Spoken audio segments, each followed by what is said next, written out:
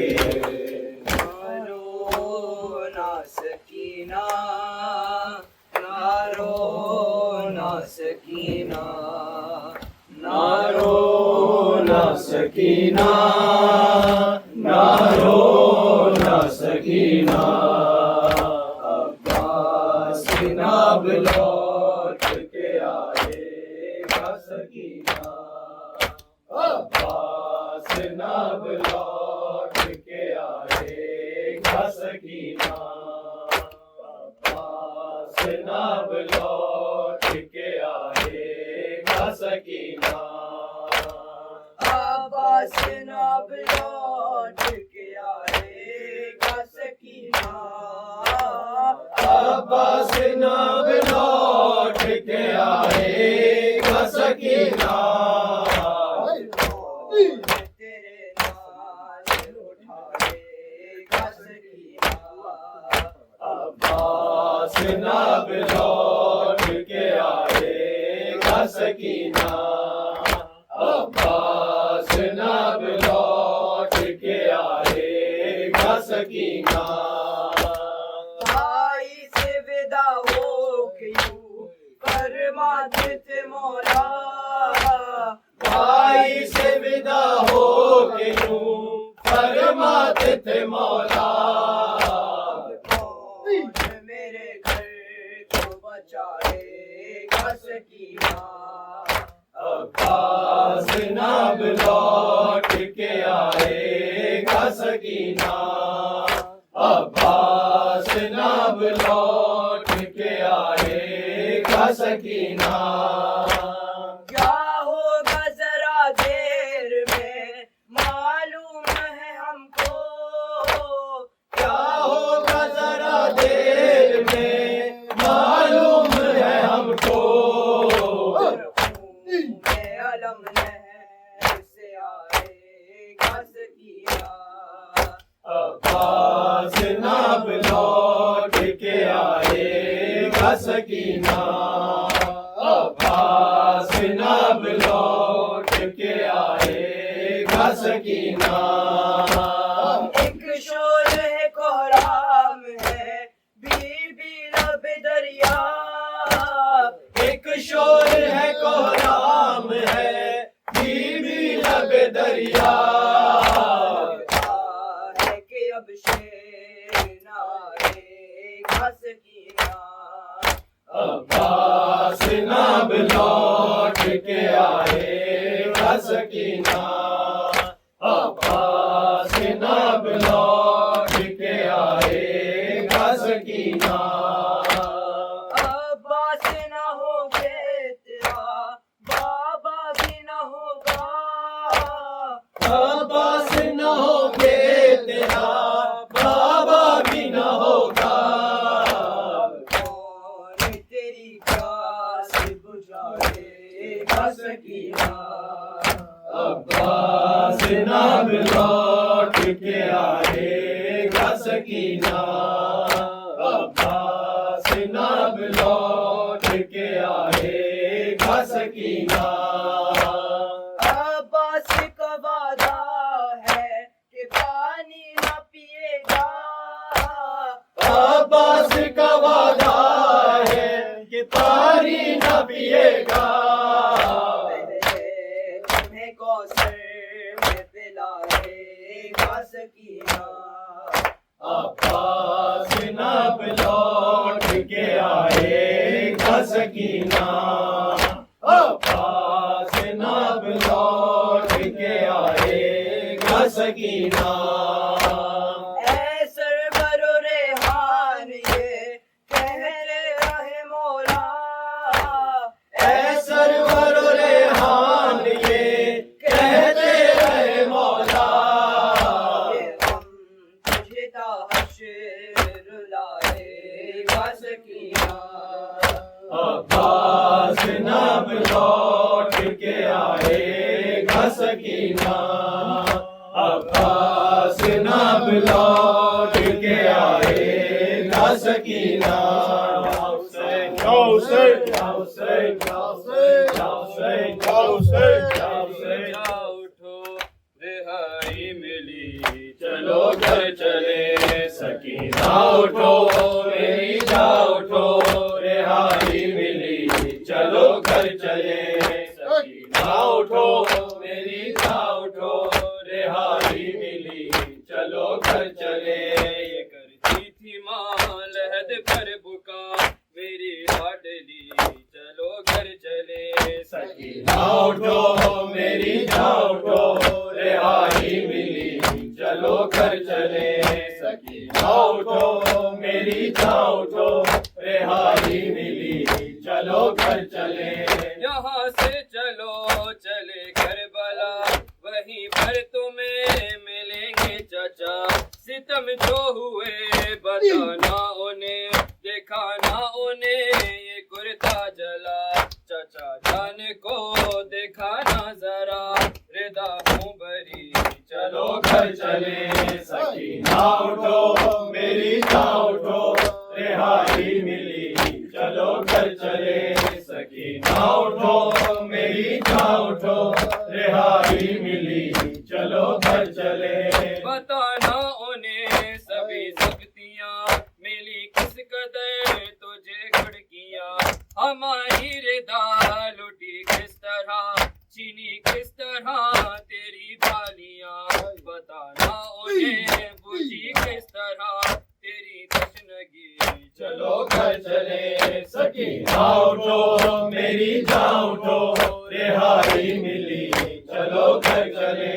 سکینہ اٹھو میری جا اٹھو رہائی ملی چلو گھر چلے بدر سے ملو تو دل جوئی ہو بتانا انہیں بہت روئی ہو قسم لو اگر تمہارے بنا سکینہ کبھی کہیں سوئی ہو لحد باپ کی ملے جب تجھے تو کہنا یہی چلو گھر چلے سکینہ اٹھو میری جا اٹھو رہائی ملی چلو گھر چلے سکینہ اٹھو میری جا اٹھو رہائی ملی چلو گھر چلے لحد جب ملے تجھے بھائی کی تو کہنا اسے میری لاڈلی رہائی ملی ہمیں قید سے ہمیں اب نہیں عزیز کوئی میرے بے زباں اٹھو گھر چلے